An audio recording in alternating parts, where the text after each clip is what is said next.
Mindfulness for relationship building, स्पष्टता और करुणा के साथ संवाद।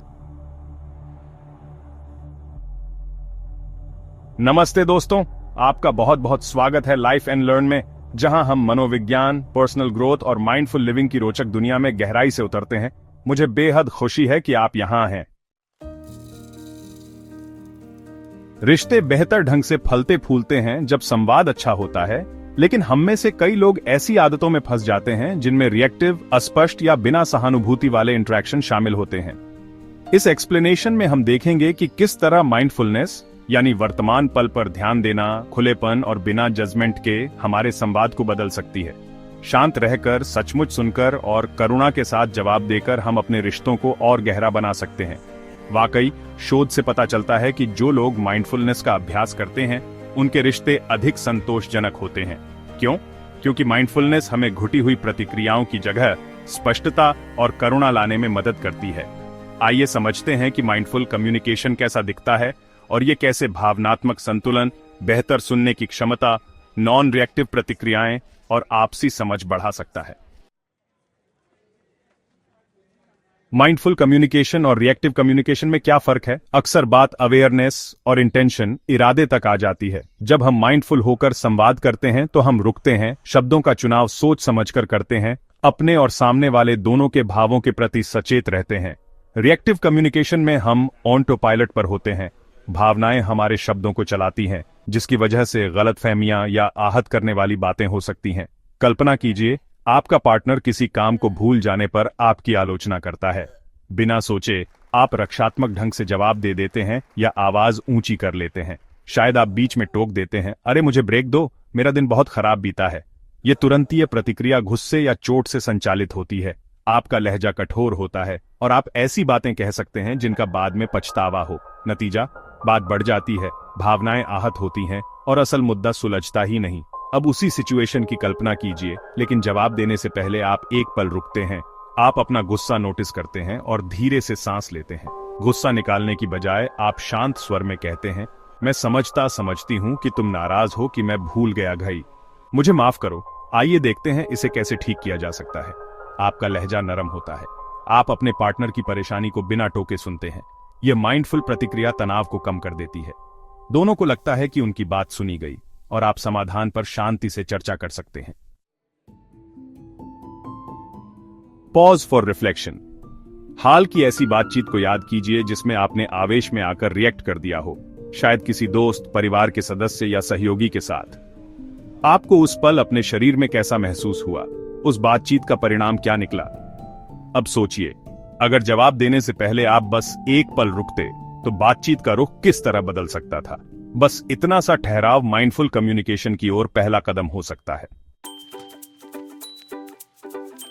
इन दो तरीकों की तुलना से दिखता है कि माइंडफुल कम्युनिकेशन नरम या निष्क्रिय होना नहीं है, बल्कि इसका मतलब है स्पष्टता, सोच समझकर वह कहना जो कहना चाहते हैं, और करुणा, सामने वाले की भावनाओं का सम्मान के साथ जवाब देना बजाय डर या गुस्से से रिएक्ट करने के। आगे हम जानेंगे कि माइंडफुलनेस से हमें तीव्र भावनाओं को कैसे नियंत्रित करने में मदद मिलती है, जो अक्सर रिएक्टिव प्रतिक्रियाओं का कारण बनती हैं।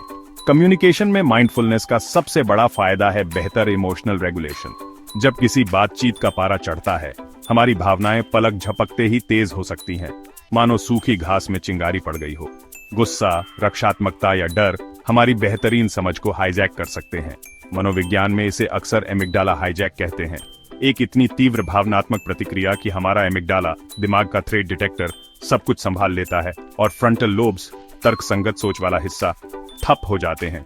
इस एमिग्डाला हाईजैक में हम फाइट ऑन और फ्लाइट मोड में चले जाते हैं, बिना सोचे समझे भावों के हवाले से बोल या कर देते हैं। यह रिएक्टिव कम्युनिकेशन की निशानी है। हम घबराहट या गुस्से में बोलते हैं, न कि स्पष्टता से।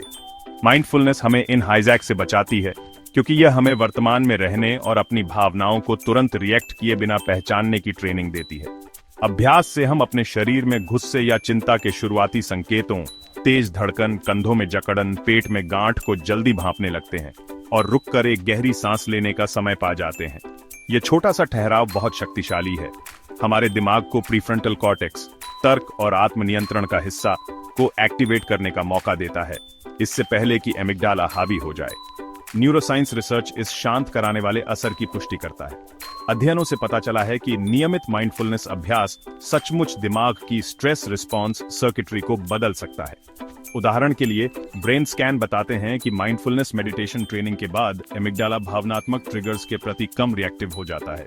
इतना ही नहीं, निरंतर अभ्यास से एमिग्डाला का आकार छोटा हो सकता है और उसकी प्रीफ्रंटल कॉर्टेक्स के साथ कनेक्टिविटी भी कमजोर पड़ सकती है। यानी एमिग्डाला के लिए हमारे तर्कसंगत दिमाग पर कब्जा करना और मुश्किल हो जाता है। सरल शब्दों में कहें, माइंडफुलनेस दिमाग के वाइज हिस्से को मजबूत करती है, जो हमें शांत रहने में मदद करता है, जबकि अलार्म हिस्से, जो गुस्सा या डर से भड़कता है, का असर घटाती है। रिश्तों के संदर्भ में इस ब्रेन साइंस का मतलब क्या है?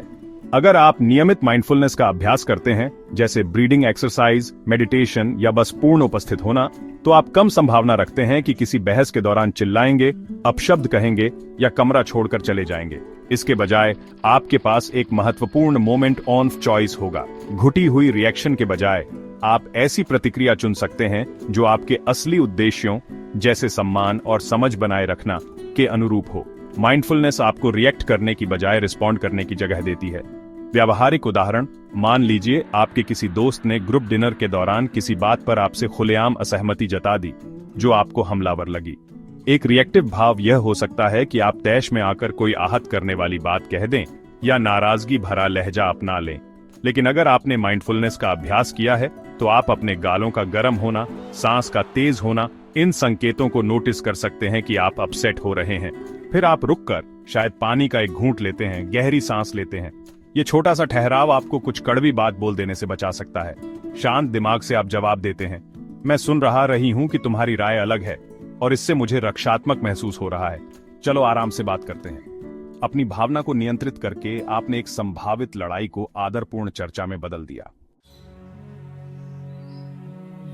की टेकअवे, इमोशनल रेगुलेशन की मदद से माइंडफुलनेस एक तरह का आंतरिक कूलिंग सिस्टम बन जाता है। यह बातचीत को ओवरहीटिंग से बचाता है। आप अपनी भावनाओं को, मुझे अभी गुस्सा आ रहा है, नोटिस कर सकते हैं, बिना उन्हें अपनी बात या व्यवहार को कंट्रोल करने दिए। इससे भीषण क्षणों में भी आप स्पष्टता से संवाद कर पाते हैं। कम्युनिकेशन सिर्फ इस बारे में नहीं है कि हम कैसे बोलते हैं, बल्कि इस बारे में भी है कि हम कैसे सुनते हैं। दरअसल रिश्तों में माइंडफुलनेस का सबसे गहरा रूप है माइंडफुल लिसनिंग, ध्यानपूर्वक सुनना। हम कितनी बार आधा अधूरा सुनते हैं क्योंकि या तो हम बंटे हुए ध्यान के साथ कुछ और सोच रहे होते हैं या अगले जवाब की तैयारी कर रहे होते हैं।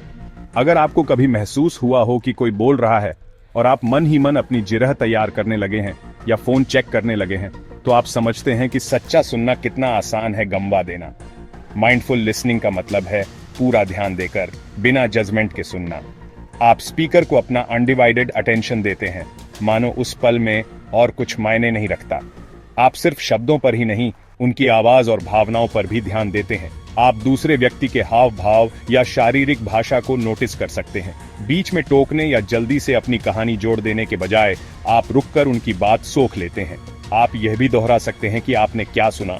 तो तुम आहत महसूस कर रहे थे जब मैंने हमारी प्लानिंग कैंसिल कर दी, क्या मैं सही समझ रही हूँ? यह संकेत देता है कि आप उन्हें सचमुच सुन और समझ रहे हैं। जब आप माइंडफुल होकर सुनते हैं तो सामने वाले को इज्जत और समझ मिलने का एहसास होता है, जो भरोसा बनाने में बेहद अहम है। इसकी तुलना करें डिस्ट्रैक्टेड या रिएक्टिव लिसनिंग से। कोई दोस्त आपसे अपने दिल की बात कह रहा है और आप जल्दी जल्दी सलाह देने लगते हैं, बिना उनकी पूरी बात सुने, या आप अधीर होकर उनकी बात काट देते हैं। ऐसे में वो शख्स अनसुना या जज्ड, आंका हुआ महसूस कर सकता है।